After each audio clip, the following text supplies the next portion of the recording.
নমস্কার বন্ধুরা, আমি সোমা হ্যাপি ফ্যামিলি পক্ষ থেকে আপনাদের সকলকে স্বাগত।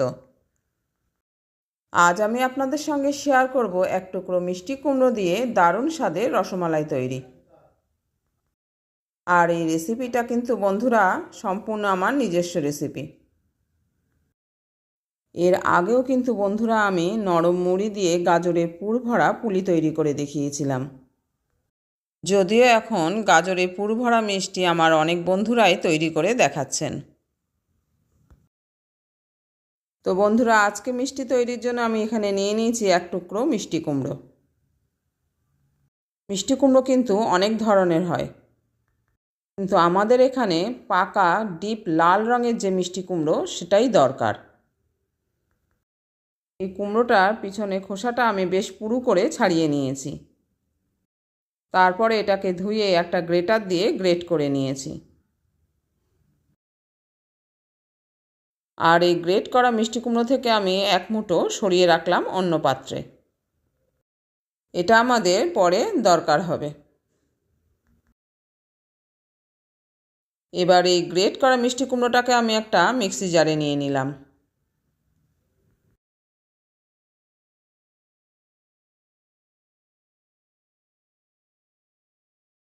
এবার এই জারের মধ্যে দিয়ে দিলাম সামান্য জল।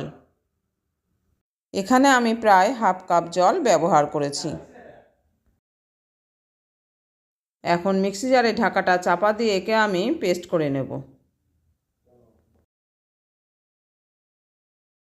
এই যে বন্ধুরা, মিষ্টি কুমড়োর পেস্ট তৈরি হয়ে গেছে। এটাকে খুব বেশি মিহি না করলেও হবে।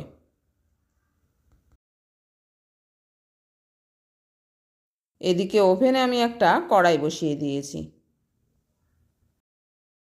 এখন এই কড়াইয়ের মধ্যে আমি মিষ্টি কুমড়োর পেস্টটিকে দিয়ে দিলাম।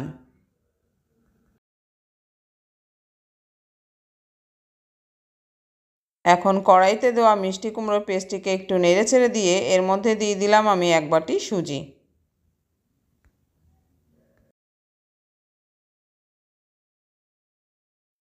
এখানে আমি ছোট্ট এক বাটি সুজি নিয়েছি। এটা কাপ দিয়ে মাপলে সাধারণ কাপের 1 কাপ হবে। সুজি দিয়ে এবার আমি দিয়ে দিলাম ওই বাটির মাপের হাফ বাটি জল।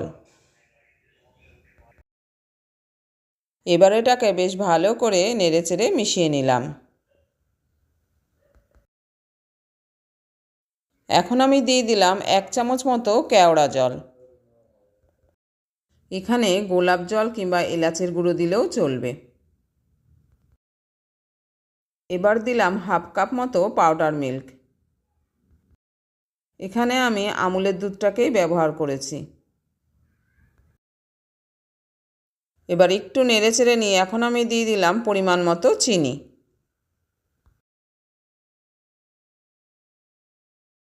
চিনির সঙ্গে দিয়ে দিলাম সামান্য লবণ। এখন এটাকে খুব ভালোভাবে খুন্তি দিয়ে নেড়েচেড়ে মিশিয়ে নিতে হবে। চিনিটা গলে যাওয়া পর্যন্ত এটাকে বেশ খানিকক্ষণ নেড়েচেড়ে নিতে হবে। তারপর এটা কড়াই থেকে একাই ছেড়ে যাবে। এখন আমি গ্যাস ওভেনটাকে অফ করে দিলাম। এখন এটাকে একটু ঠান্ডা করে নিয়ে আমি হাতে সাদা তেল মাখিয়ে এটাকে বেশ ভালো করে মেখে নিলাম। কেউ চাইলে এখানে 1 চামচ ঘিও ব্যবহার করতে পারেন। এখানে আমি ঘিয়ের বদলে হাতে 2 বার সাদা তেল মাখিয়ে এটাকে মেখে নিয়েছিলাম।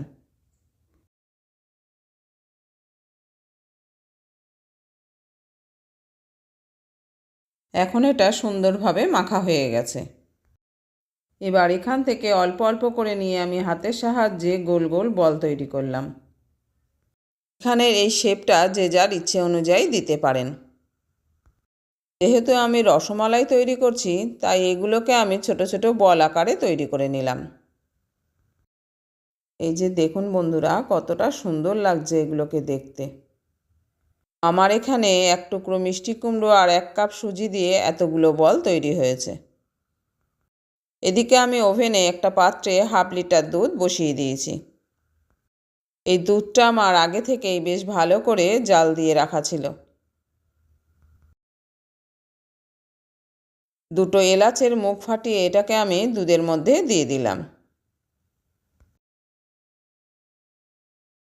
এবার দিয়ে দিলাম 3 থেকে 4 চামচ গুঁড়ো দুধ। এবার এটাকে নেড়েচেড়ে দুধের সঙ্গে মিশিয়ে নিতে হবে। এখন দুধটা ফুটে উঠলেই এর মধ্যে দিয়ে দিলাম আমি পরিমাণ মতো চিনি। আর যেহেতু এটা রসমালাই, তাই এটা কম মিষ্টি হলে কিন্তু বন্ধুরা খেতে ভালো লাগবে না। এখানে আমি একই বাটির মাপ করে 1.5 বাটি চিনি দিয়ে দিলাম।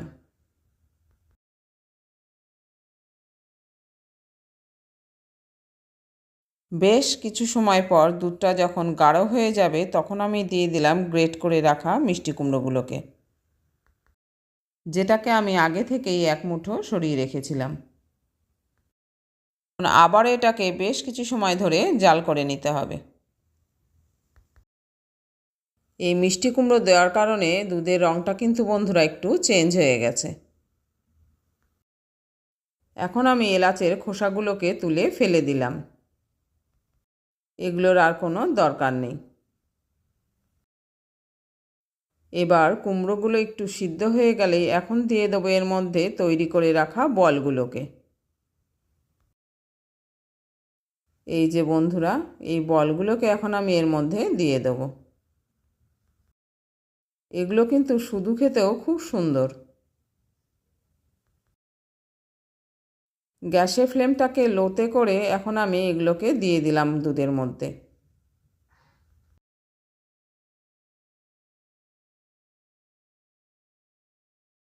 কতটা সফট হয়েছে দেখুন বন্ধুরা এই বলগুলো।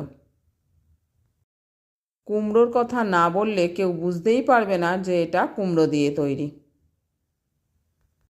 মিষ্টি কুমড়োর কোনো গন্ধই থাকবে না এর মধ্যে। বন্ধুরা, এত সুন্দর রেসিপিটা দেখার জন্য অবশ্যই কিন্তু একটা লাইক দিতে কেউ ভুলবেন না। দুধের মধ্যে এই বলগুলোকে দিয়ে কিন্তু বন্ধুরা আরও 10 মিনিট এটাকে হাই ফ্লেমে ফুটিয়ে নিতে হবে। আর এটাকে গ্যাসে বসিয়ে কিন্তু কেউ একটুও সরবেন না, যে কোনো সময় এটা উতরে পড়ে যেতে পারে। প্রায় 10 মিনিট পর যখন এই বলগুলো দুধের উপরে ভেসে উঠবে তখন বুঝে নিতে হবে যে এটা রেডি হয়ে গেছে। এবার আমি গ্যাস ওভেনটাকে বন্ধ করে দিলাম। এখন এটাকে একটু ঠান্ডা করে নিয়ে তুলে নিলাম সার্ভিং বলে। তো বন্ধুরা, আজকের রেসিপিটি কেমন লাগলো অবশ্যই একটা লাইক দিয়ে কমেন্ট করে জানাবেন। আর যদি ভালো লেগে থাকে ফ্রেন্ডস ও ফ্যামিলির মধ্যে এটাকে শেয়ার করে দেবেন। আর নতুন কোনো বন্ধু এসে থাকলে অবশ্যই চ্যানেলটিকে সাবস্ক্রাইব করে আমার পাশে থাকবেন।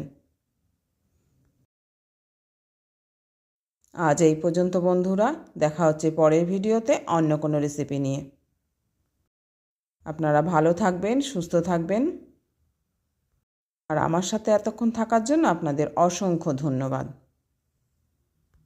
আর হ্যাঁ, হঠাৎ করে যদি কোনো বাড়িতে গেস্ট এসে পড়ে তাহলে ঘরে থাকা এক টুকরো মিষ্টি কুমড়ো দিয়েই এইভাবে মিষ্টি তৈরি করে খাওয়াবেন। না বললে কেউ ধরতেই পারবে না যে এটা মিষ্টি কুমড়ো দিয়ে তৈরি। আর সিক্রেটটা জানতে পারলে আপনার সে প্রশংসা করবেই করবে।